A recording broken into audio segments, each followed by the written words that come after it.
မင်္ဂလာပါဒီနေ့ကတော့ကျွန်တော်တို့ဆိုင်ရဲ့မင်္ဂလာရှိတဲ့နေ့တစ်နေ့လို့ပြောလို့ရတယ်ဗျာเนาะ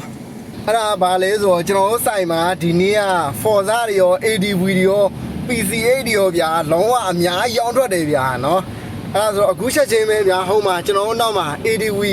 160တစည်းကိုဒီမှာကျွန်တော်ဘေးမှာရှိတဲ့ဒီမှာစက်ပြင်ကောင်လေးဗျာเนาะငငယ်လေးတွေဗျာကျွန်တော်တို့တွေကကျွန်တော်ဆိုရင်ကွာအခု25 26ဒီဘက်ကျွန်တော်ဘေးကကောင်လေးဆိုရင်